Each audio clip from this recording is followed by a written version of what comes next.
Prezados colegas e professores, é um prazer enorme ser mediador dessa mesa, ainda mais um dia tão especial, dia do nascimento de Bram Stoker, autor de Drácula, obra tão significativa para os amantes da literatura de terror, literatura com a qual tanto a professora Maria Conceição Monteiro quanto o professor Júlio França se engajaram durante suas carreiras.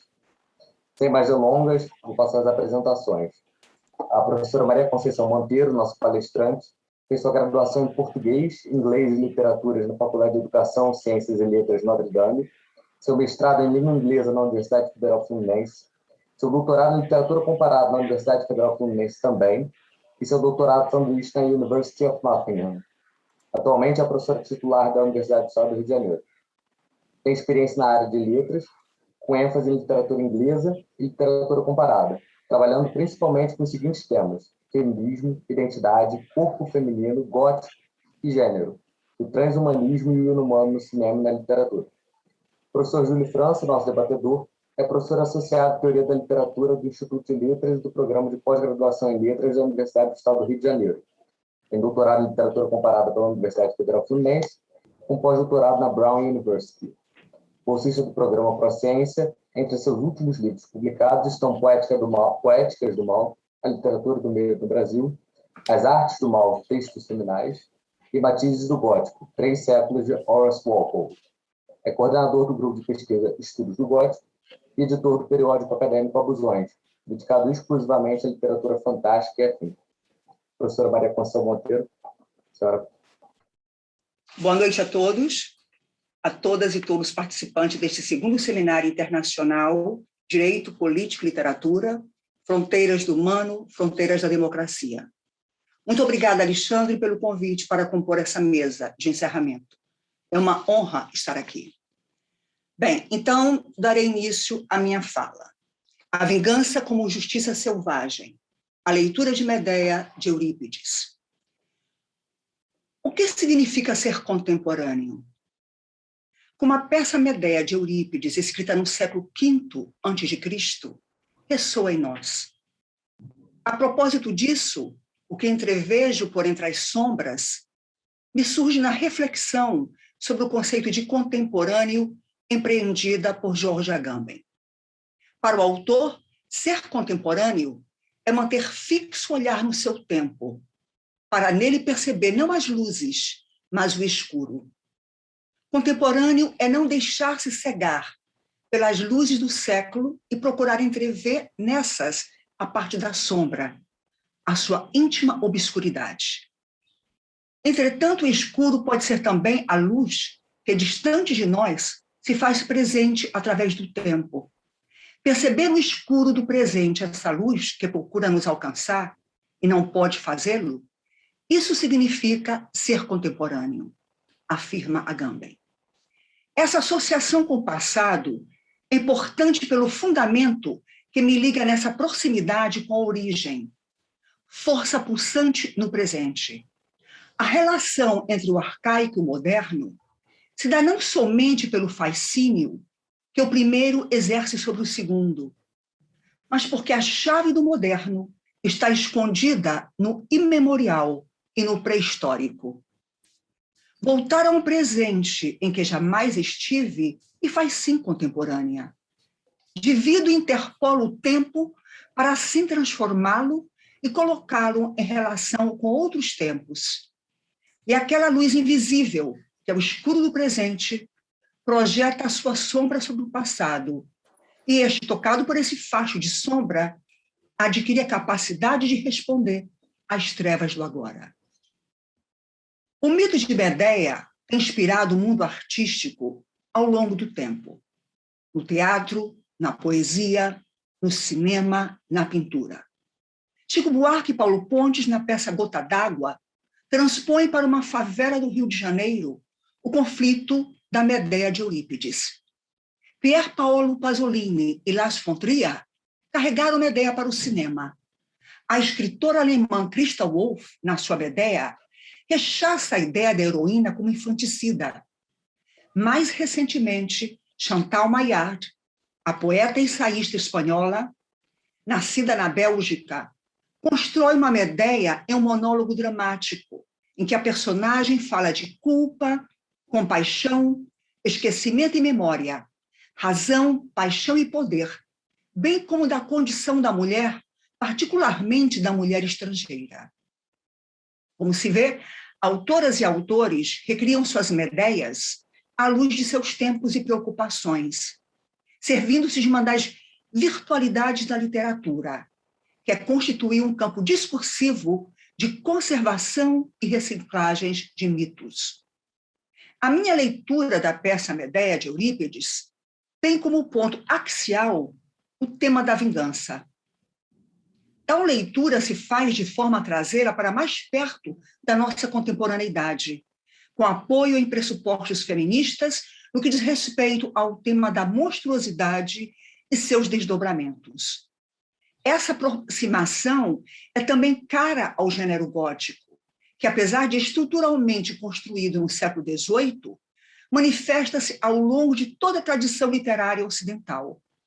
E como há várias formas de a imaginação manifestar-se, constituídas pelos medos, ansiedades, discriminações políticas, religiosas e de gênero próprias de um tempo, o gótico nunca é estático, sendo ao contrário, uma vertente literária sempre em transformação.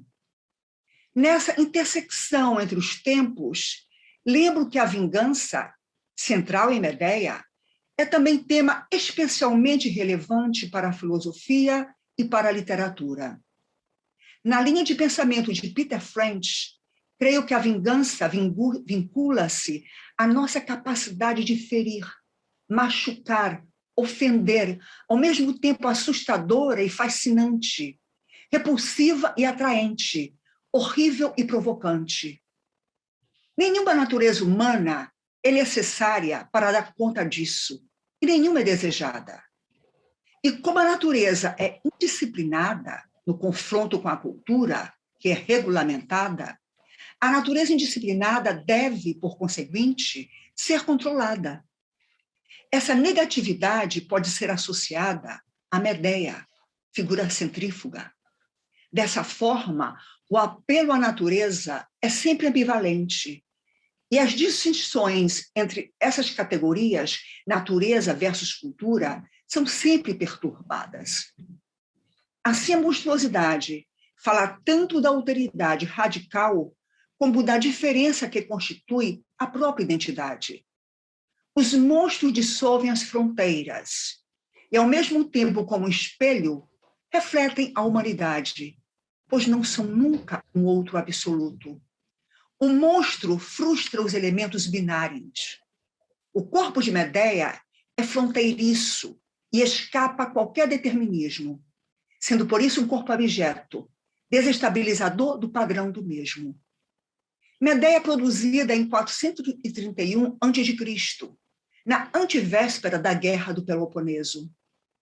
O ciúme está presente na tragédia, como sugere o próprio Jasão, que tem sido pensado, por certa crítica, como o grande propulsor da tragédia. Contudo, creio que há outros aspectos muito mais fortes, como a honra, a vergonha, o leito vazio, que levam a personagem Medeia a cometer atos violentamente atrozes. Sua vingança é construída em função do desafio à sua honra, e daí ela rechaçar os missionários do corpo que querem catequizá-la, traçando-lhe um destino. Medeia talvez seja um monstro vingador, um instrumento dos deuses, como sugere o coro, para castigar o comportamento egoísta do marido. Francis Bacon, em seus ensaios, 1597, no capítulo dedicado à vingança, estabelece que a vingança é uma espécie de justiça selvagem, que quanto mais flui a natureza humana, mais deve a lei extirpar. Contudo, o filósofo inglês justifica a vingança quando esta tem por objetivo castigar injúrias que escapam à ação das leis. Peter French, por sua vez, faz um estudo genealógico da vingança e conclui que, histórica e mitologicamente, a sua gênese está em sentimentos de injustiça. Já se considerarmos as motivações psicológicas, A vingança corresponde às nossas paixões negativas, como o ressentimento, por exemplo. Em se tratando de honra, é difícil virar o outro lado da face quando se é oprimido e vitimizado. Em relação à vingança, Medea deixa entrever, como veremos, que ela é permitida quando a parte lesada não dispõe de nenhum outro meio civil ou social de reparação. Deixando de lado o extremismo do ato da protagonista de Eurípides, a mensagem de Medea é direcionada às mulheres roubadas de seus direitos e desejos, não no sentido de uma repetição dos seus crimes, mas como expressão do direito de vingarem-se quando lhes faltar a justiça. Antes de tudo, é fundamental tentar entender o que leva Medea a matar os filhos e como é formulada na peça a criação de um mito. Na verdade, mais que um Medea é um enigma, indecifrável, oscilando entre extremos. Como há várias interpretações para o termo vingança, ponto axial da tragédia, para pensar Medea, opto por me ater àquela ligada à traição atribuída a Jasão, por ter ele rompido um contrato, ainda que não escrito. Essa ruptura de contrato se dá pelo fato de Medea não ser casada com Jasão, vivendo com ele uma união sem dote, comum nos casamentos gregos. E, por último, pela circunstância de ela ser estrangeira, o que a leva a ser destituída de qualquer direito legal. Consequentemente, Medea abandona a estabilidade, com os filhos e um companheiro na cama, por outra situação assinalada por incertezas. É preciso entender o sofrimento de Medea para penetrar nos jogos de vingança que ela elabora, tecendo-os fio por fio para não fracassar. Afinal, Medea reclama seus direitos sobre o leito, que é o espaço recorrente na tragédia, e que deveria ser honrado e respeitado. Por isso, seu abandono é que faz Medea reforçar a ideia de desonra. Precisamos fazer uma rápida retrospectiva para situarmos Medea. Logo de início, a ama, personagem que abre a peça no prólogo, já traça um provável desfecho em consequência do estado de vulnerabilidade em que se encontra a protagonista. Ao mesmo tempo em que permite à audiência ateniense, a quem a peça é destinada, inteirar-se da vida de Medea e dos seus atos antes de chegar a Corinto. Começa o conflito quando Jasão abandona a casa para unir-se em matrimônio e formar uma nova família, com outros filhos, com a jovem filha do rei de Corinto, Creonte. Medea, por sua vez, uma estrangeira nascida na Cólquida, se unir a Jasão após ter cometido crimes, como matar o irmão para ajudar a obter o velocino de ouro. E, em seguida, instrui as filhas do rei Pélias a um processo que garantiria vida longa ao rei, mas que acaba o levando à morte. Tal tragédia castra o desejo de Jasão de tornar-se o herdeiro do tio. Medea e o companheiro, enfim, são acolhidos em Corinto. Medea, então, depois de haver deixado a sua pátria, lugar ao qual jamais poderá regressar, bem como a família, por amor a Jasão, ao final, já com 2 filhos, é por ele abandonada. Apesar de Jasão tentar convencê-la, inutilmente, de que o novo casamento irá beneficiar a todos, e ela e aos filhos, ou seja, não seria propriamente uma separação, mas diríamos uma fusão. O fato de se sentir rechaçada cria nela uma revolta, um ressentimento que a faz buscar uma vingança que tem um valor moral maior que o dano recebido. Tudo evolve ao redor de Jasão, pois ele foi o primeiro a infligir-lhe sofrimento incomensurável. Daí, reitero, não é o ciúme que a motiva. Não lhe interessa a nova futura esposa de Jasão. Ela é muito mais levada à vingança pela posição em que se encontra e não hesita em recorrer à antropotecnia. Explico. Uso das técnicas no processo da civilização para adquirir poder e controle sobre a natureza e o corpo. É o poder de sua retórica para atingir os seus objetivos. Tal tensão aumenta ainda mais quando Creonte decide expulsá-la de Corinto, por ser ela uma ameaça à sua família. Ela tenta contemporizar, e como é hábil com as palavras, com seu discurso comovente e premeditado, consegue persuadi-lo a deixá-la ficar mais um dia em Corinto. A retórica de Medeia diminui e inibe o poder do rei, pois lhe escapa a intenção perversa da maga da Cólquida. Esse conflito reflete a oposição entre amizade e hostilidade, modelo conhecido no Código Heróico grego. A questão da inimizade, como Gomes explica, é importante e útil para ler a tragédia, pois é o que a leva a vingar-se e a abandonar Jasão em Corinto, e ainda mais, privado de descendência. Medeia é capaz de improvisar o poder, no sentido pensado por Steven Greenblatt, ou seja, é capaz de capitalizar o imprevisto e transformar em seu próprio benefício o material que lhe é apresentado. O ressentimento de Medeia acaba no momento em que decide agir, depois de ter garantido em conversa com Egeu, rei de Atenas, um lugar na sua cidade. Nesse contexto político, a intervenção de um rei que lhe oferece um lugar para exilar-se faz com que ela possa levar seu plano de vingança a atingir outro patamar, não mais mulher reativa, mas ativa.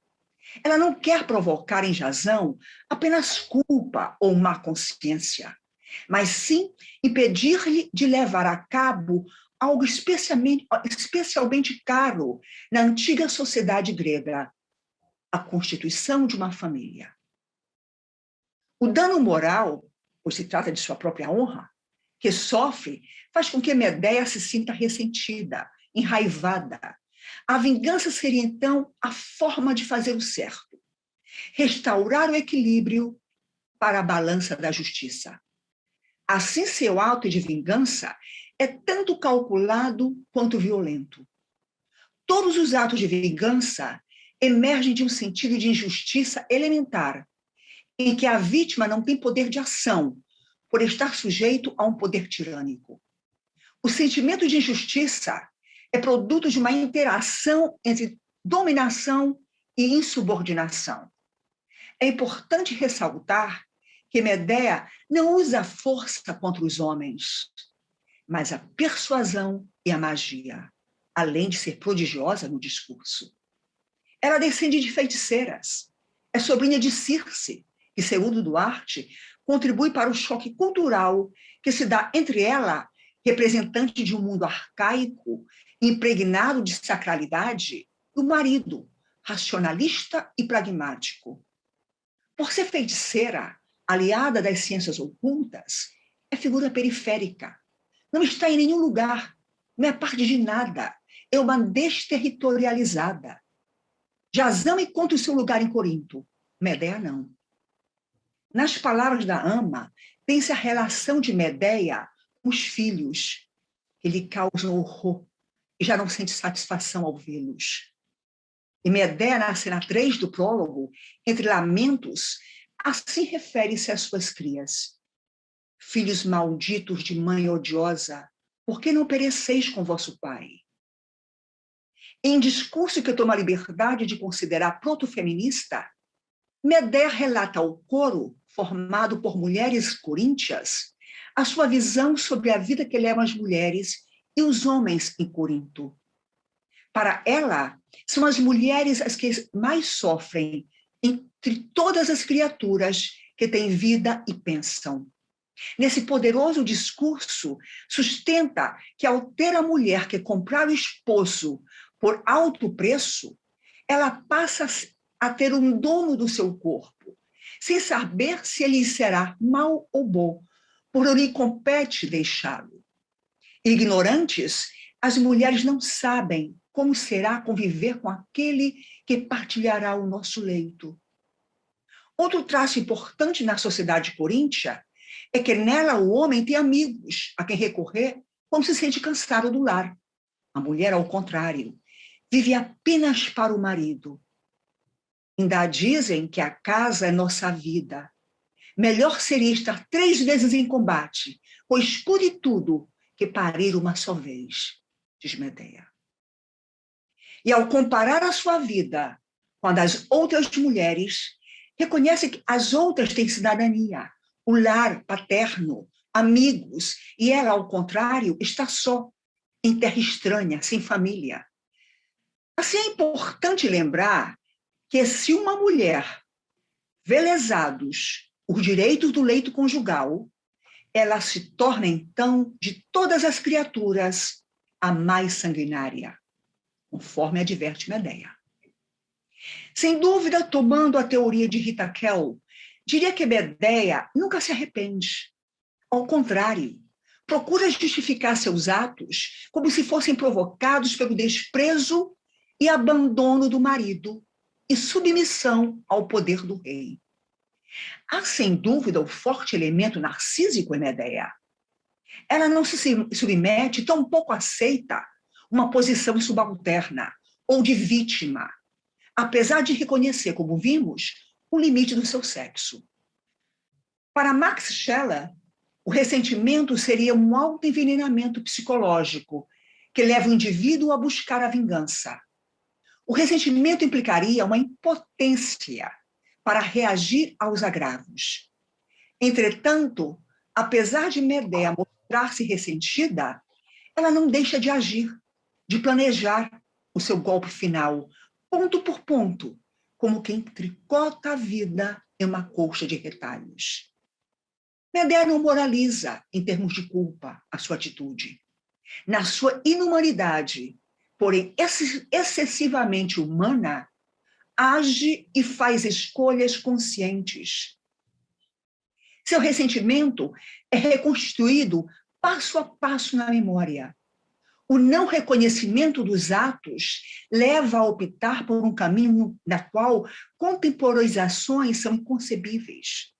Daí que todo planejamento elaborado de vingança não poderá ser visto como uma reação sua, mas como uma ação ativa, vigorosa, destemida, monstruosa, enfim, como a maneira que encontra para enfrentar o mundo dos homens.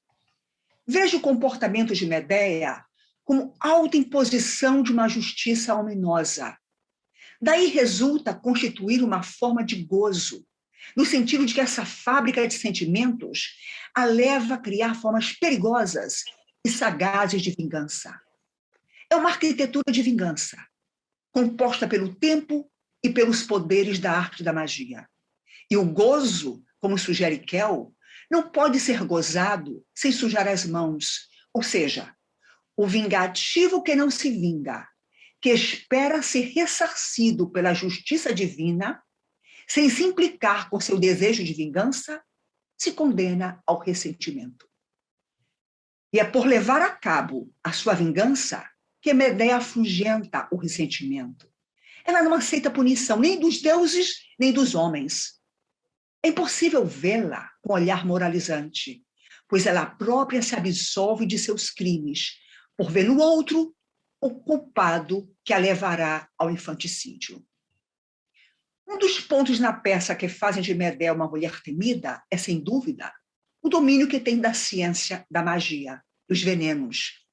Aqui, ao contrário do que se pensa no transhumanismo, a antropotecnia é usada não para beneficiar o corpo, trazendo-lhe a imortalidade ou a cura para doenças, mas para destruir, para matar. Como Medea não tinha acesso, claro, ao desenvolvimento científico dos nossos tempos, que se propõe a alcançar a longevidade através da interferência tecnológica no corpo humano, com o intuito de aprimorá-lo e livrá-lo de futuras deficiências, utiliza da antropotecnia por via das ciências mágicas, com seus venenos, para eliminar os inimigos. É uma perspectiva no nível da consciência e dos desejos de resgatar a honra e o reconhecimento. Como resultado, é capaz de estabelecer contato com energias divinas para atingir seus intentos e elevar-se mais acima do ser ordinário, de modo a empreender sua vingança. A magia é o caminho para a realização de todos os desejos e aspirações ao poder. A vida da mulher, como Medea relata ao coro, passiva, vulnerável, submissa, é muitas vezes questionada por ela. Ela quer uma vida com seus direitos reconhecidos, encarando o seu contrário, enriquecendo-se daquilo que parece negá-la. A incompletude da vida leva à criação contínua. Medea é um ser em devir, resultante de potencialidades. Adentra o mundo obscuro da arte, ou melhor, da magia, para garantir a sobrevivência. Entrar no submundo obscuro do desejo e materializá-lo. Viver em conflito, carregada pelas correntezas do imaginário. Ela exerce um poder intelectual dissimulado, que a faz ser o que se torna no instante em que planeja a vingança. Tem que ser astuta, não pode errar. Daí usar o poder que melhor domina, o veneno. E em apenas um dia, está certa de que acabará com a vida dos 3 inimigos, o pai, a filha e seu marido. Em uma sociedade misógina, que não considera a mulher como ser atuante, político, só lhe resta apelar para a ciência que domina, fazendo uso eficiente dela em uma ação abjeta. Torna-se assim a heroína que preza a honra, a reputação e despreza os inimigos que a macularam, não lhe dando o devido reconhecimento. Já que a lei não a protege por ser estrangeira, mulher e senhora de poderes sobrenaturais, faz uso da sua própria lei selvagem. Medea dissimulada convence Jasão a permitir que os filhos levem à sua futura esposa presentes seus, dados a ela pelo avô o Sol, a fim de evitar que seus filhos sejam exilados. Mas antes, exige que ele se lembre de tudo que ela fez para salvá-lo no passado, por amor, e assim mesmo ele a deixara por um leito novo. Vê-se que Jasão desrespeitou as leis divinas. Jasão, por sua vez, crê que deu a Medea mais do que dela recebera. Como desterrada, tinha ela a terra grega, em vez de um país bárbaro. Os presentes de Medea para a futura esposa de Jasão, ela usa a ciência da magia, os venenos que eliminarão a filha do rei e, por extensão, o pai. O mais cruel está por vir, que será a eliminação dos filhos pelas próprias mãos da mãe. Já não lhe resta lar, nem refúgio. Não permitirá que Jasão veja os filhos vivos, nem que venha a ter outros de sua nova esposa. O coro que toma a defesa das leis humanas roga que ela não leve avante tais planos. Mas para Medea, matar os filhos é forma de ferir o coração do pai e exterminar a família real.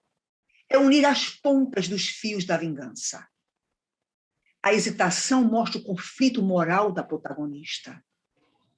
Jamais dirão de mim que eu entreguei meus filhos à sanha de inimigos. Ora, se a morte é inevitável, eu mesma, que lhes dei a vida, os matarei, diz Medea. Há método na inominável crueldade da mãe. Confessa na hora que vai tirar-lhes a vida. Sim, lamento o crime que vou praticar. Porém, maior do que minha vontade é o poder do ódio. Por não possuírem posição social regular, não sendo filhos de pais casados, podem ser vistos como os bastardos. E são também filhos de uma estrangeira, componentes que justificariam a morte deles, com a circunstância agravante de que foram os mensageiros que levaram o rei e a filha à morte. Assim, os coríntios poderiam matá-los para vingar a morte da família real, segundo o raciocínio de Medea. Quando tudo está consumado em relação à exterminação da família real, é chegada a hora de matar as crianças e fugir. Medea incorpora o pressuposto do sagrado a unir os dois elementos, vida e morte. Ao reproduzir, ela foi fascínio. Ao tirar-lhes a vida, é horror. O sagrado e o profano convergindo, juntam a matéria de que é feita o humano. Ao contrário da ideia de ressurreição, aqui se tem os restos inconciliáveis, o abjeto. Restos que desconstroem a ideia do humano. O ab-humano, como a abjeção joga para fora o corpo, ou melhor, os corpos das crianças, que perderam o sentido de filiação, transformando-se apenas em objeto de uma vingança, para cujo cumprimento precisam perecer, tornar-se nada. Medé também, no âmbito de certa moldura teórica, um corpo abjeto, pois pode manchar a limpeza e a ordem de uma noção de humano dentro de um processo civilizador, puro, um corpo que deve ser abjetado, expulso, expelido para fora, por ser presença contaminada, isto é, estrangeira, e contaminável, dando potencial à filha do rei. Esse corpo está à margem do humano, quando os construtos sociais cedem aos desejos, à obsessão, à violência, características da nossa vida que surgem e que não podemos mais controlar. Daí ser corpo sagrado e sujo, sagrado e pecaminoso, atração e repulsão. O monstro é figura de abjeção, que deve ser mantido à margem, exilada, pois, afinal, trespassou e transgrediu as normas que regulam a cidade de Corinto, onde o rei determina a vida das mulheres. Medé assim causa abjeção por perturbar o sistema e por não ser reconhecida por ser estrangeira, bruxa, monstro. Para que a vida em Corinto siga dentro de certa positividade, que confirma a norma, é preciso excluir Medéia, a sua anomalia. E onde há poder, há inevitavelmente sistemas de controle, dominação e resistência. Nessa perspectiva, a tríade, a vingança, a monstruosidade e o gótico se compõem. O ab-humano é, entre outras coisas, o lugar onde o corpo não consegue se manter unido. O que está dentro do corpo se torna visível, e o que está fora vai para dentro e se perde. No caso aqui em questão, tem-se, por um lado, os corpos das crianças, agora meramente restos visíveis, e, por outro, as variadas formas de apresentação do corpo da protagonista, que se mostra e se oculta, retrai-se, contrai-se, e nunca é o que parece, ou nunca parece o que é. Medéia, pensando com Beauvoir, incorpora os opostos. Ela é vida e morte, natureza e artifício, dia e noite. Não é mais a mãe de dois meninos a que cuida, mas a que os mata, as que o mata, um monstro devorador. Ainda com Beauvoir, a mulher representa de uma maneira viva e carnal todos os valores e os antivalores que dão sentido à vida. Tem-se aqui este que foi perfeita e a mãe monstruosa. Entre esses polos fixos, discerne-se uma multidão de figuras ambíguas, pecadoras, demoníacas, angélicas, bruxas, vítimas, monstros. Medéia torna-se um mal eterno, radical, um mito negativo do Ocidente, que não pode nunca reconciliar-se com a totalidade da humanidade, pois adulterou a ordem natural das coisas, o poder de reprodução. O corpo de Medéia é ab-humano no sentido de que é formado por interferências divinas. É também corpo estranho, estrangeiro em Corinto. Aqui cabe assinalar tangências da peça com o gótico no nível, por assim dizer, transhistórico, sendo o gótico, como sustenta Panta, um discurso obcecado pela questão da integridade do corpo e, consequentemente, pelo tema dos restos humanos. No caso, trata-se dos restos humanos dos filhos, transportados na carruagem alada, empilhados para serem levados com a mãe. Se tal ação implica certa ordem, não deixa de ser fruto de um desafio da ordem, desafiando a integridade do corpo filial. O medo da violação do corpo, do seu e dos filhos, o medo da vulnerabilidade, da desonra, são paixões negativas contra as quais Medea se posiciona, de forma a virar o tabuleiro para fazer a jogada que lhe restaure a honra e exponha a vulnerabilidade e a violação do corpo dos filhos. Eurípides, ao final, cobre o seu palco com restos humanos. A sua protagonista só lhe resta, para cumprir seus objetivos e com o poder da antropotecnia, acabar com o Estado, matar o rei, e com a família, eliminar a descendência de Jasão, bens tão caros aos gregos. A Jasão lhe é negado o direito de ver os filhos mortos. Ao chegar, vê Medea por cima da casa, uma deusa, tendo nos braços os corpos dos filhos. Ela parte um carro alado, recurso ao deus Ex Machina, enviado pelo sol. Eurípides não apresenta as mortes em cena, opta por explorar o efeito catártico através das narrativas.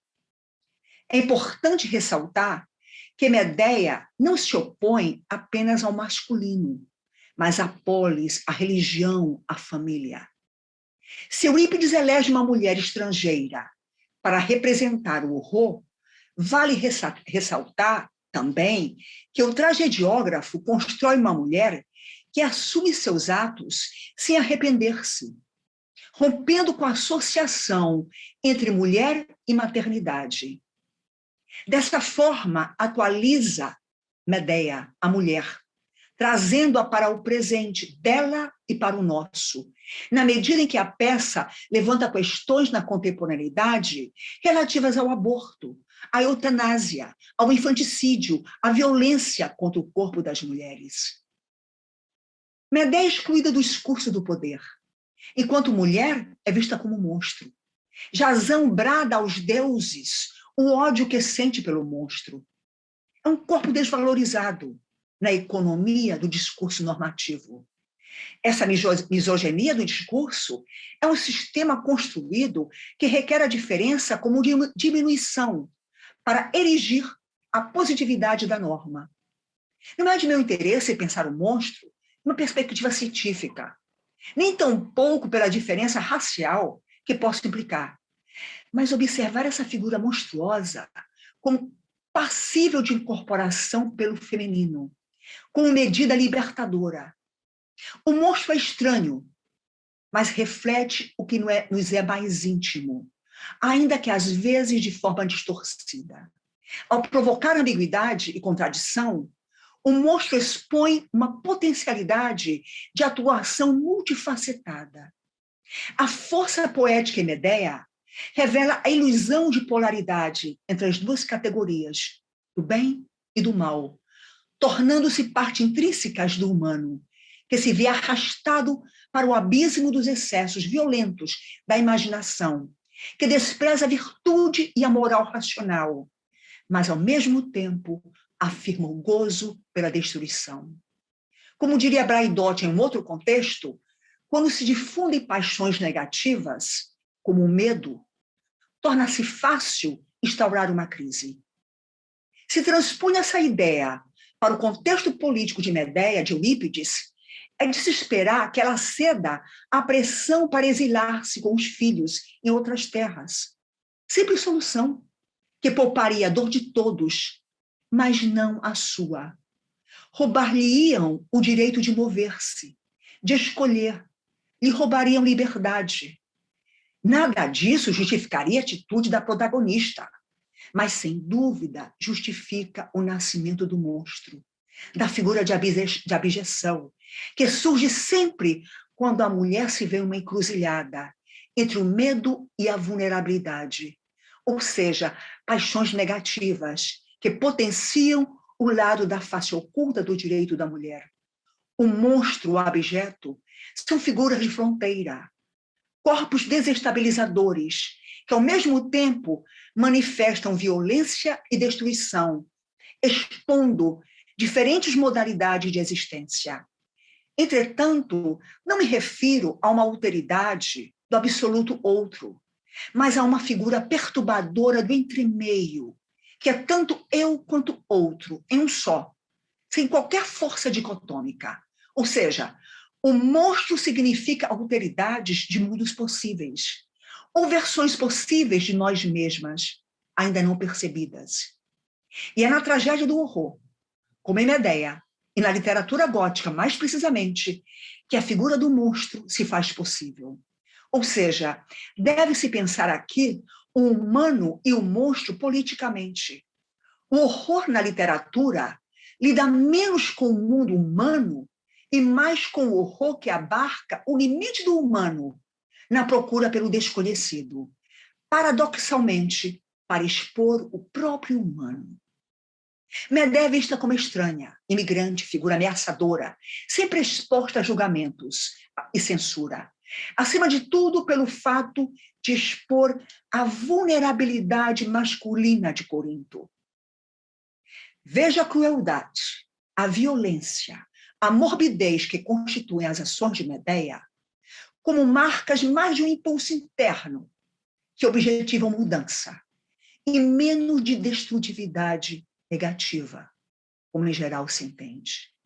A destrutividade afirmativa, contudo, é parte da necessidade de incutir o medo e a vingança na procura de visibilidade enquanto potência de afirmação do ser. As ações mórbidas iluminam metaforicamente o corpo da mulher desonrada, que busca, através da vingança e do mal, a afirmação positiva do ser.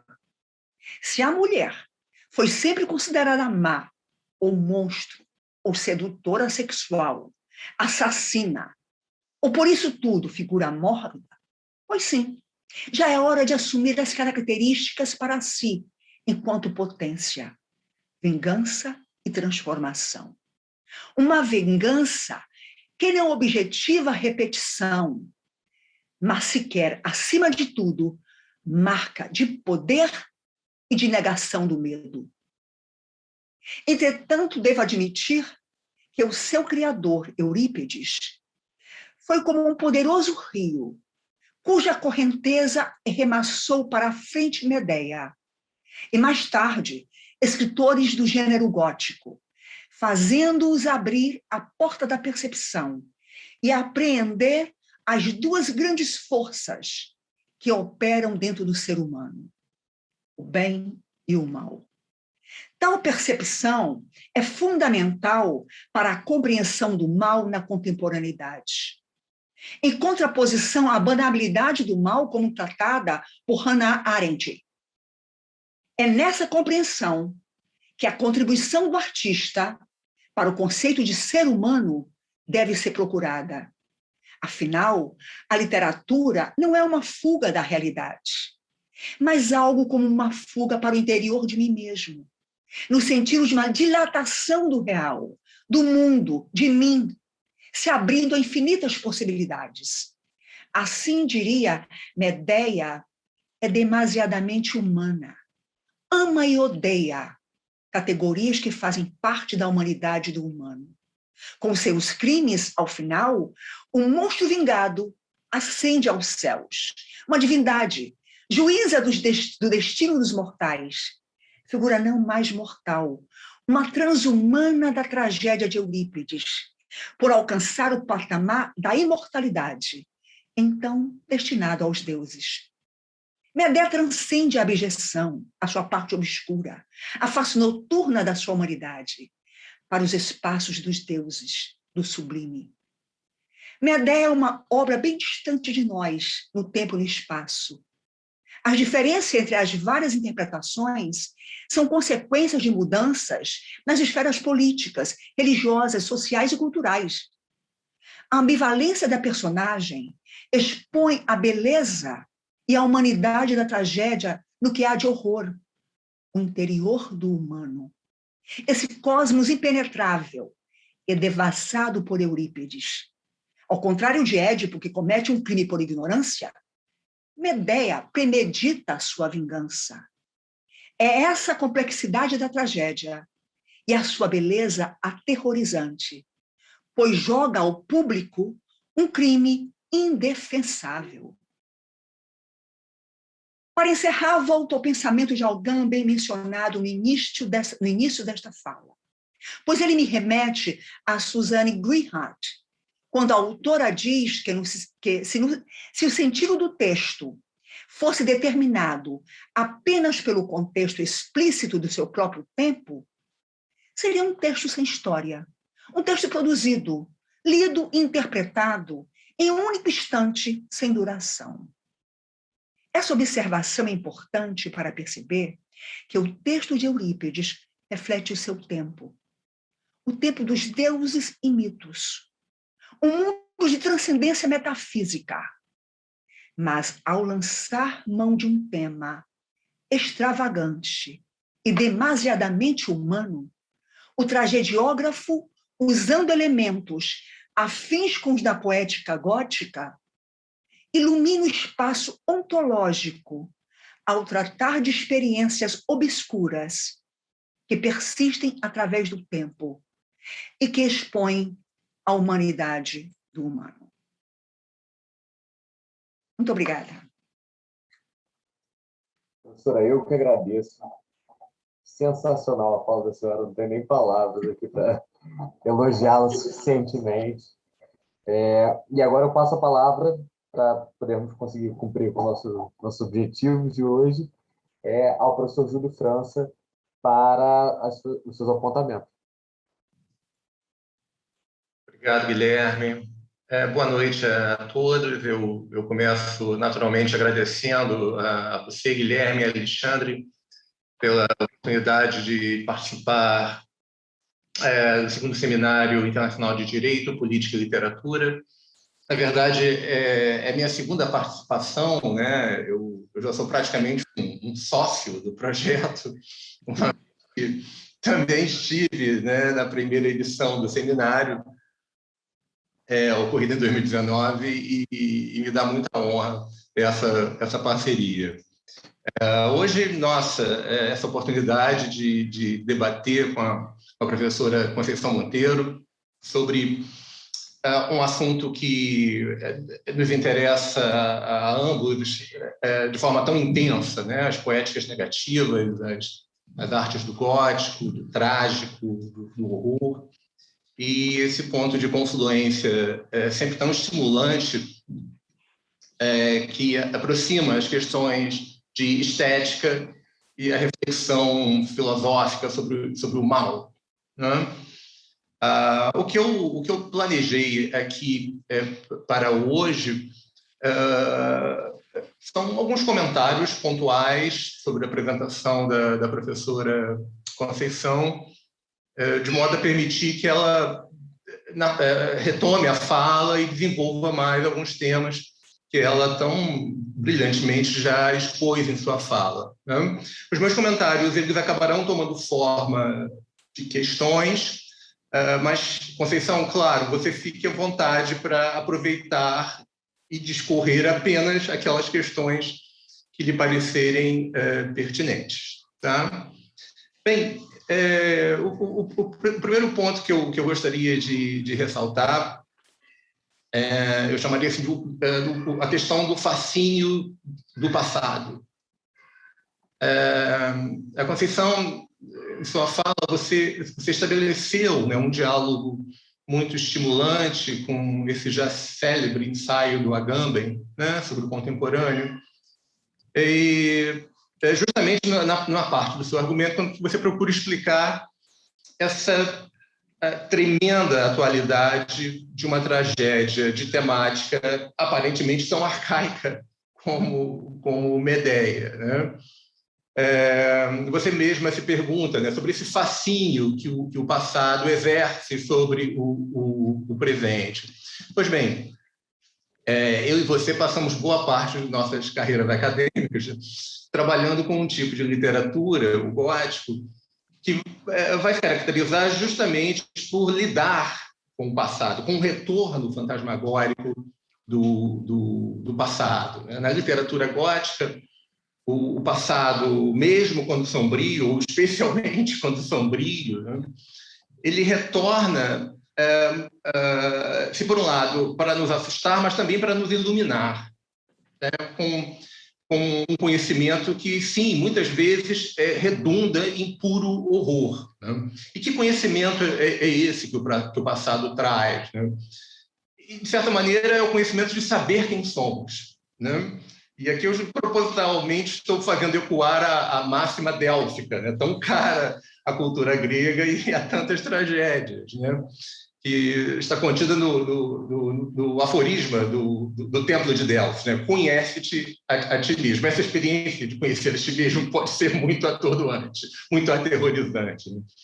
Quer dizer, você concorda com isso, né? Que essa semelhança entre o trágico e o gótico, por esse viés, né? Que o passado nos horroriza, sim, mas ao mesmo tempo nos ilumina, né? Através desse conhecimento sobre nós mesmos. Né?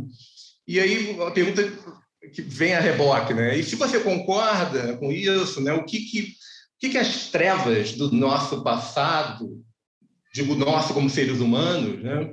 Têm para nos ensinar ao nós humanos do século XXI? Essa seria a minha primeira provocação. A segunda é voltada para as reencarnações do mito de Medeia. Né? Você mencionou isso na sua apresentação.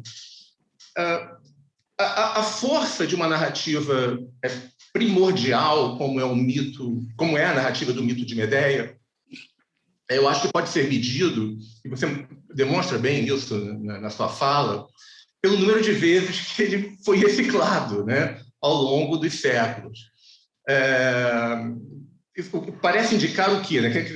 Nessa trágica história de vingança, né, há um apelo profundo, né, sobre nossas consciências humanas, né, ao longo já de, sei lá, 3 milênios, porque esse mito já aparece nos poemas de Hesíodo, né? Ele não surge em Eurípides, né? Ele é anterior a Eurípides. Né? Você explorou o mito de Medeia, da tragédia, obviamente, né? Pelo lado do tema da vingança, que, sem dúvida, é o tema dominante, né? na tragédia de Eurípides. Mas eu lhe pergunto, e esse apelo de Medeia como uma femme fatale, né? A mulher que se torna monstruosa exatamente por sua potência, né? Por sua insubmissão, né? Pelo controle do seu próprio destino. Quer dizer, mesmo nessa situação tão adversa como estava Medeia, ela recupera o controle do seu destino de uma forma absolutamente surpreendente, né? Eu acho que esse é um tema que todos nós gostaríamos de ouvi-la falar mais sobre isso. Meu terceiro ponto vai especificamente em relação digamos, ao gênero, às revenge tragedies, né? as tragédias de vingança. Né? Apesar dos seus atos monstruosos, né, a Medeia consegue capturar a nossa simpatia de leitores, de espectadores. Né? Isso não é algo restrito à tragédia Medeia, especificamente. Né? Essa coisa da violência extrema, né, praticada por seres humanos contra seres humanos, foi e ainda é explorada constantemente pelas artes voltadas à produção dessas emoções estéticas negativas, né, e intensas, né, que é o caso do trágico, né, mas é o caso do horror moderno, por exemplo. Né? A gente está falando de uma tradição, portanto, que, né, passa pelas tragédias de vingança de Sêneca, passa pelas narrativas da Paixão de Cristo na Idade Média, né? E chega, por mais paradoxal que chega até aos filmes de torture porn. Tudo, na verdade, é uma exploração da violência. Né? Em relação, Conceição, às implicações morais associadas a tais objetos artísticos, essa é a questão que eu quero endereçar aqui. Então, talvez faça sentido distinguir a violência retributiva típica das narrativas de vingança da violência puramente sádica que a gente vê em alguns tipos de narrativas de horror. Mas, de qualquer maneira, essa é uma trama recorrente, né? Mesmo nas histórias de horror que exploram a tortura. O que está em jogo, muitas vezes, é a transformação das vítimas de violência em torturadoras, né? Quer dizer, aqui como Medea. Medea é vítima de uma violência e dá o troco, né? Essa estratégia narrativa de reversão dos papéis, né, é uma técnica que encoraja a audiência exatamente por meio das relações empáticas, né? Por isso, Medea, de certa maneira, precisa conquistar a nossa simpatia primeiro, né? E para que o espectador, nem que seja por um momento, fique ao lado do perpetrador da violência, né? Ainda que julgue, né, digamos, negativamente os seus atos, né? Esse enredo retributivo que é tão estruturante de Medea apoia-se nessa pressuposição, né, de que a punição, ainda que física, ainda que extrema, é moralmente justificada, né? E numa grandeza que precisa ser minimamente equivalente à grandeza da transgressão, né? Em última instância, é a lei de Talião, né? A reciprocidade extrema entre crime e pena, né? Aí minha pergunta, né? Essa lógica retributiva que você nomeou utilizando o Francis Bacon de a justiça selvagem, né?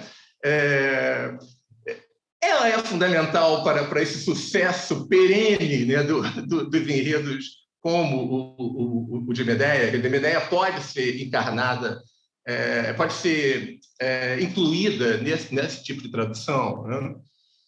Bom, meu quarto comentário sobre a alteridade do monstro, um tema que você tocou diversas vezes ao longo da sua fala, né? Mulher, estrangeira, feiticeira, bárbara, né? Medea é uma personagem à margem, né?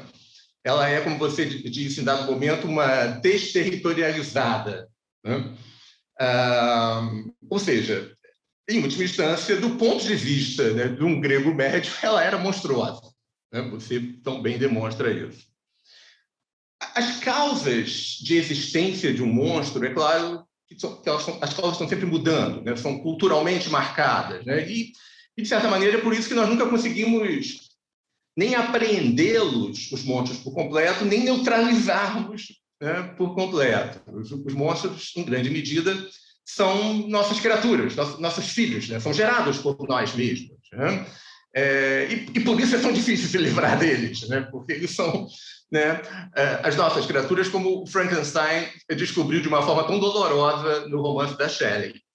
A gente pode tentar exilar o monstro, a gente pode tentar expulsar das nossas fronteiras, tentar fingir, né, que tudo aquilo que o monstro corporifica não existe, né, ou, se existe, tem que ser destruído, né?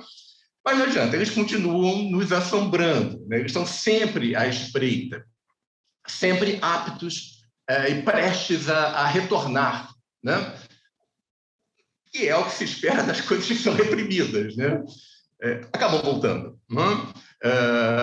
Ainda que para nos servir, como você tão bem disse, para nos servir de espelhos. Os monstros nos servem de espelhos, nos obrigam a reavaliar nossas crenças e nossos preconceitos, né? Quer dizer, pegando uma história gótica famosa, né? O que o Sr. Hyde é para Dr. Jekyll, né?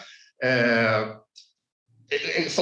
uma sombra, né, da normalidade que nós atribuímos a nós mesmos, né? Quer dizer, a gente atribui aos monstros, a gente atribui a eles essas características que nós negamos possuir, né? E colocamos nos outros, mas, na verdade, elas estão em nós mesmos, né?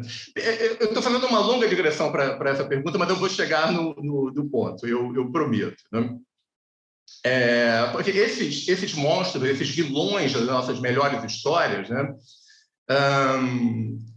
eles têm, né, por conta dessa capacidade, né, de despertar a nossa empatia, não apenas o poder de nos horrorizar, mas também o poder de nos seduzir, né, de nos deliciar, né? Eles até podem chocar nosso senso moral. Uma ideia choca nosso senso moral, né? Mas, concomitantemente, nós somos seduzidos por essa extrema liberdade de ação que o monstro possui, né?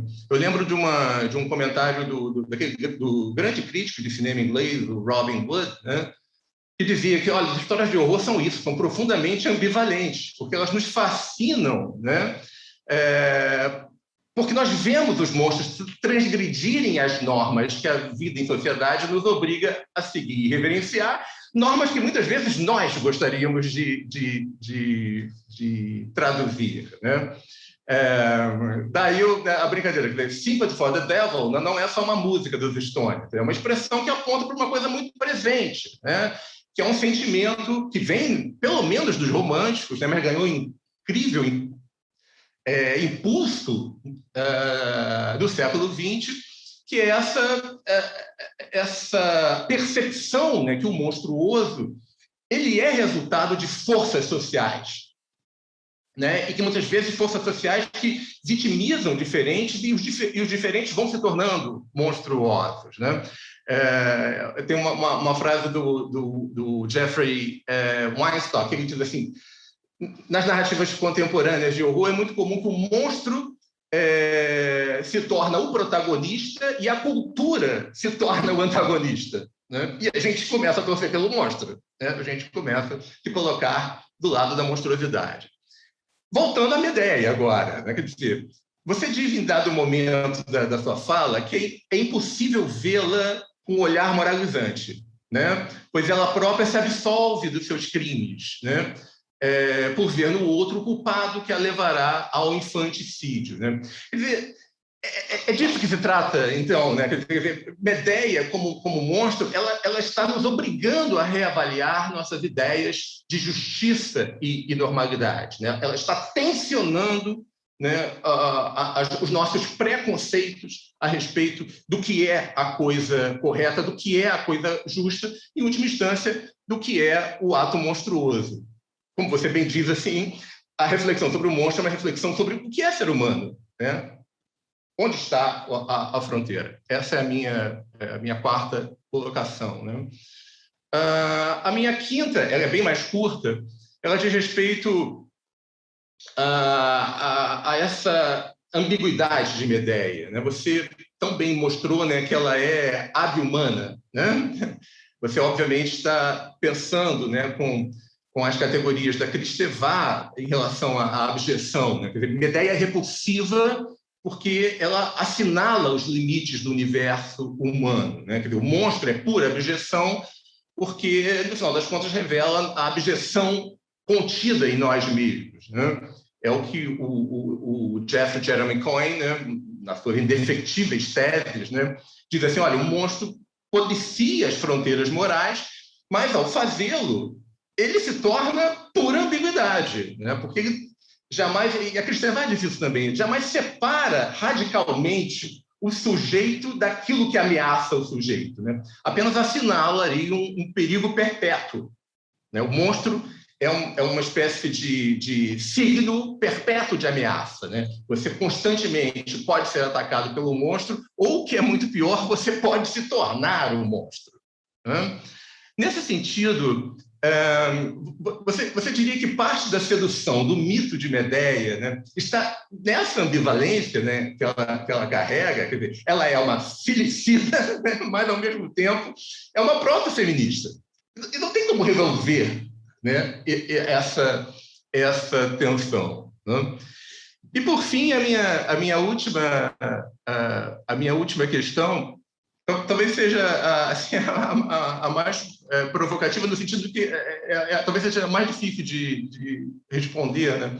Porque é sobre a suposta misoginia de Eurípides, né? Essa é uma questão que é muito comum quando se fala de Medeia, né? A tradição clássica ela atribuiu ao homem Eurípides, não ao artista, né, mas ao homem Eurípides, um comportamento misógino. Ele é descrito como alguém que foi um misógino, né? Contudo, nas leituras das suas tragédias, como você mesma fez em relação à Medeia, né, a gente observa, né, como há ali tantas formações discursivas que nós poderíamos descrever como feministas, sim, né, ou como proto-feministas, novamente, como você propõe, né? O que você pensa sobre isso, né? Quer dizer, é o quê? É a genialidade de Eurípides que acaba permitindo que aflore no texto de Medeia visões de mundo com os quais ele próprio, né, como ser humano, não concordaria, ou poderia não concordar, né? Ou não, ou somos nós, né, que lemos Medeia talvez de uma forma meio anacrônica, né, e percebemos na tragédia qualidades que talvez não fossem percebidas, né, pelos contemporâneos de Eurípides. Será que Medeia era apenas monstruosa para os contemporâneos de Eurípides? Né? Ou, no final das contas, né, o que a gente observa de fato, essa potência máxima de uma grande obra de arte, né, que é assim, irredutivelmente ambígua. Né? Ela contém em si o discurso e o antidiscurso ao mesmo tempo, né? Sempre de uma maneira que coloca as questões numa perspectivação muito fulgurante, muito difícil de compreendê-la de uma forma monotemática, né? Ou de uma forma voltada para alguma percepção única do que está sendo dito ali de objetivo. Bem, essas são meus comentários, as minhas questões. O texto é, obviamente, fascinante. Eu tive a oportunidade de ler uma versão dele anteriormente, né? E estou ansioso por ouvi-la mais um pouco. Muito obrigada, Júlio. Comentários brilhantes, tenho que dizer. Te agradeço muito por ter lido meu texto e pela tua fala. Bem, eu estou pensando aqui os tópicos das tuas questões. Algumas eu vou tentar respondê-las, tá? Enfim, a primeira que você colocou foi o fascínio do passado. Sim, Júlia, eu acho que o passado sempre ilumina. Tem uma alemã, Elisabeth Lenk, que ela diz o seguinte: as paredes em volta dos períodos do tempo são muito próximas uma das outras. Há fortes semelhanças entre o trágico e o gótico. A peça Medeia ilumina de forma bastante sombria o nosso presente. Se pensarmos na violência que nos acomete no presente e para a qual não há consequências, e por isso ela se repete continuamente. A violência em relação às mulheres negras e brancas, aos pobres, aos homossexuais, aos indígenas. Você perguntou como o gótico se assemelha ao trágico. Eu acho que o gótico é trágico. O gótico é trágico ao trabalhar os crimes, a violência, a família e os seus segredos, ao trabalhar o mal. Esse fascínio pelo passado eu chamaria de momento catártico, que vejo nessas duas artes. No trágico, com seu caráter didático, segundo Aristóteles, o terror e a piedade levam o público a ter suas paixões purificadas. Afinal, suas almas necessitam de alívio. É um modelo a ser sentido e negado, nos ensinou Aristóteles. No gótico, por sua vez, o elemento catártico se mostra às avessas.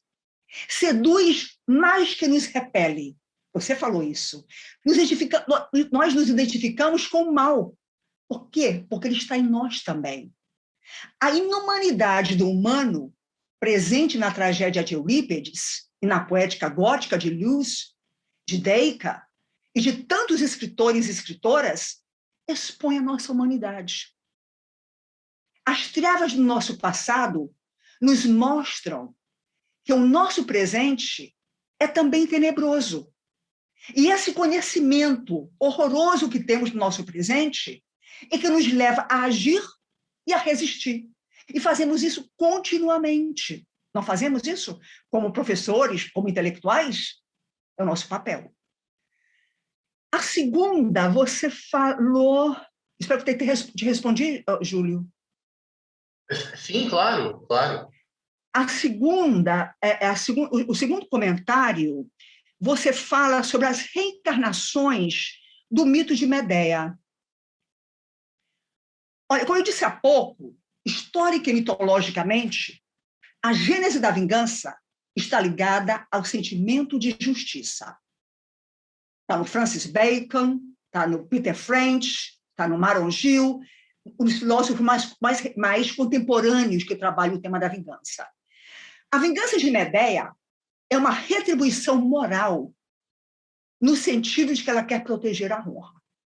Como diz a Ama, personagem que abre o prólogo sobre Medeia, ela diz: ela é terrível, na verdade, e não espere a palma da vitória que atrai seu ódio. Ora, as tragédias giram em torno da família. Assim, em Ésquilo, se você pensa em Agamenon, em Sófocles, se você lembra Antígona, e em Eurípides. Contudo, as mulheres que se vingam morrem em nome da lei, do Estado. Medeia é diferente. Ela, enquanto mulher, deixa vir para fora o monstro de dentro de si, a sua alteridade, o seu eu mais primitivo, a sua potência, essa pulsão humana forte e afirmativa. Medeia age através do discurso e da antropotecnia, Júlio, para não deixar-se dominar. Daí, ser dona de seu destino. Medeia é mulher de si. Ela subverte as ordens. Ser monstro evidencia a animalidade potencial. Mas, acima de tudo, não podemos esquecer a genialidade retórica de Medeia. Com a retórica dela, ela consegue driblar a todos. Ela sublima o desejo imediato em favor de uma vingança elaborada.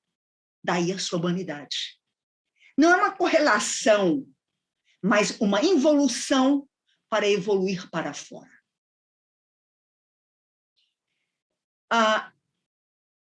O teu terceiro comentário, eu espero estar respondendo as perguntas, entendeu? Porque entendeu, sabe? Você fala sobre as revenge tragedies, as tragédias que têm como vingança o tema. Eu acho, Júlio, para começar a pensar, nós não vivemos em um universo moral. Não há forças externas ao ser humano que garantam a justiça, que o bom floresce e o mal sofre. Temos que entender que o universo é indiferente ao bem e ao mal perpetrados pelos humanos. Não há ordem moral no universo. Tudo é feito por nós, o bem e o mal. A palavra retribuição é delicada. Eu usei e você usou também. É delicada. Pois observe, quando a alteridade exerce a vingança, ela recebe o nome de retribuição. Mas isso não a faz mais moral que um ato privado.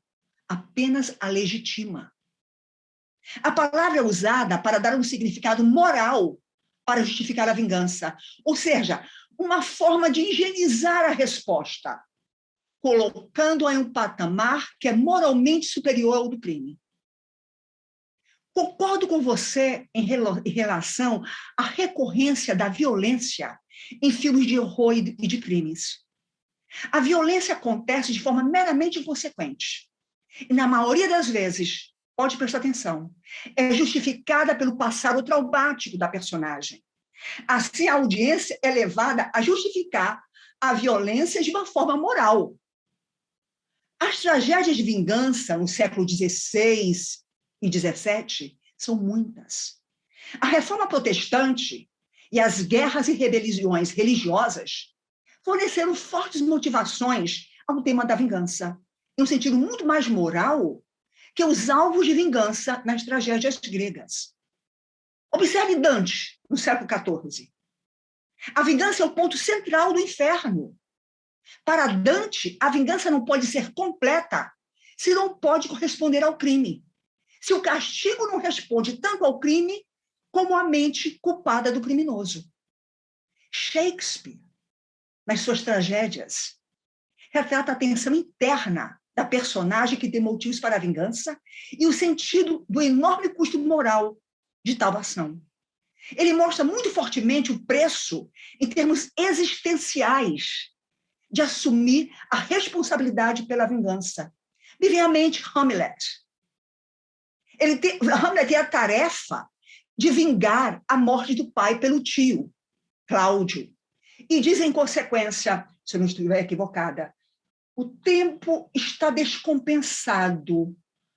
Foi uma maldição ter nascido para consertá-lo.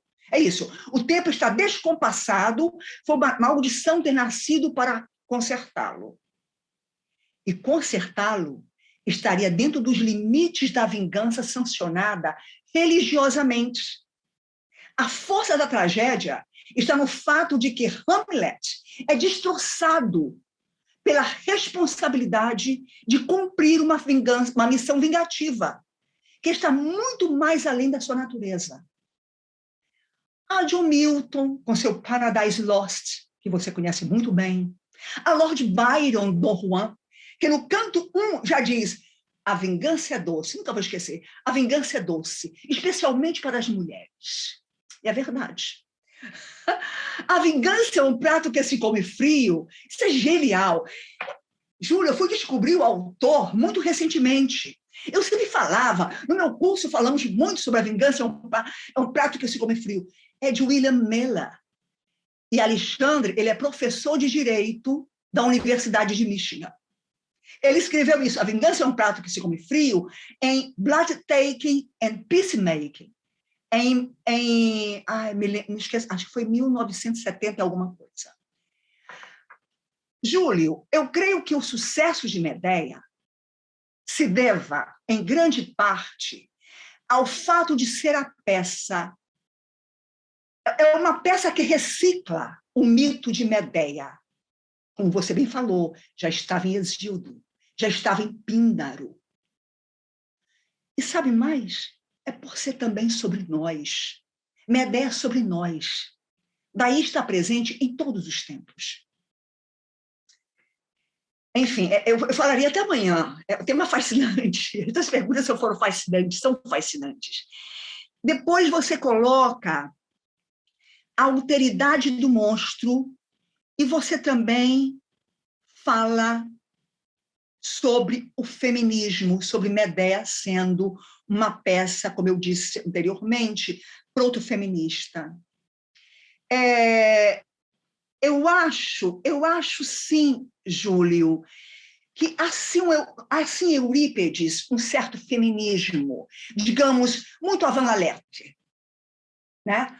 Medea, em um de seus célebres discursos, expõe muito claramente a situação da mulher no meio familiar de Corinto. Eu falei isso na minha fala. O mito de Medea, esse monstro matador, incorpora a transcendência metafísica.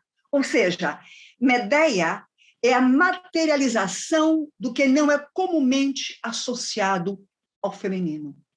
Daí ser monstro. A figura humana, que, a meu ver, Medea incorpora, tem a ver com o sentido etimológico da palavra, ou seja, aquilo que se afasta do humano. Essa expressão é usada por Panta e está ligada à abjeção, sem dúvida, como você muito bem assinala. Mas, para mim, ela é tudo isso. No entanto, se repulsivo é o seu ato, ela não chega a ser repulsiva, pois é divina, imortal, e, como tal, desenvolve na sua máxima expressão o poder destrutivo da antropotecnia. Medea é figura que provoca terror irreverência.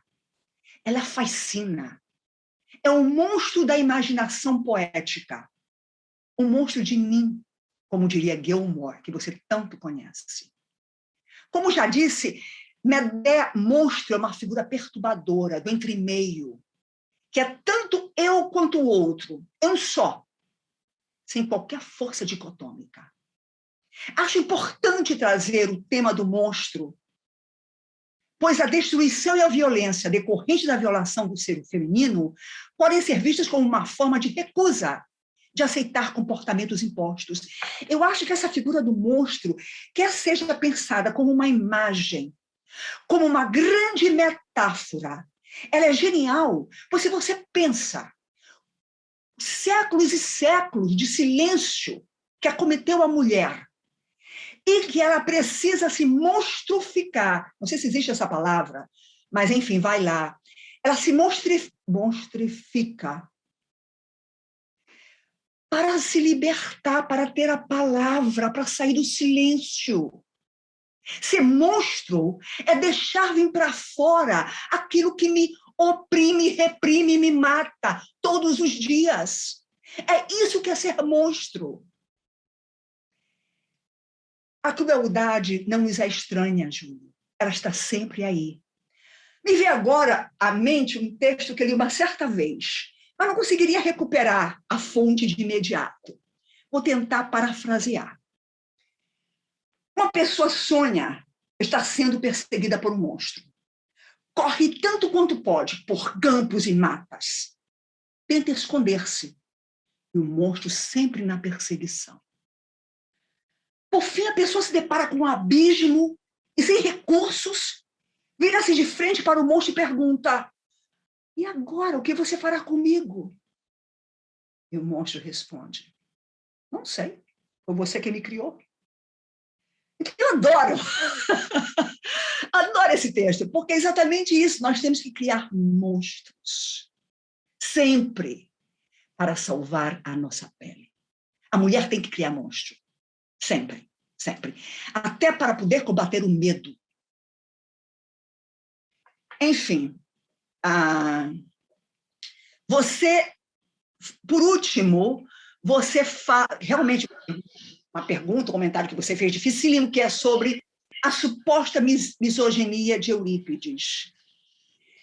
Eu acho que tudo isso, Júlio, contudo, em relação ao traço misógino atribuído a Eurípides, a própria Adriana Cavarero, uma filósofa italiana, refere-se à peça do tragediógrafo como sendo emoldurada por imaginário misógino. Para a filósofa italiana, o crime de Medea é tão incomum que só poderia ser cometido por uma mãe estrangeira, de outras pragas da Cólgida, longe da Grécia. Ou seja, ela é um outro bárbaro, que carrega dentro de si o horror. Sem dúvida, é uma construção ideológica. Entretanto, Júlia, eu acho que é exatamente o crime bárbaro, o infanticídio que ela comete, que faz de Medea um mito da clássica fenomenologia do horror que a Grécia transmite ao Ocidente. E o que é apropriado por escritoras e escritoras ao longo do tempo para metaforizar a vida no sentido amplo da palavra. O final que Eurípides concede à tragédia mostra uma Medea estrangeira, infanticida, que se transfigura para revelar a sua essência divina. Não seria apenas uma cena imagística maravilhosa? São todas essas tensões, Júlio, que eu penso, conferem à peça uma especial profundidade trágica. Bem, se você quiser fazer mais algum comentário, estamos aqui. Não, obviamente estou satisfeito. O objetivo, em grande medida, era esse mesmo, era permitir que você desenvolvesse ainda mais os temas, né? Vou passar para a Guilherme, que certamente vai trazer as perguntas dos nossos espectadores, não é isso?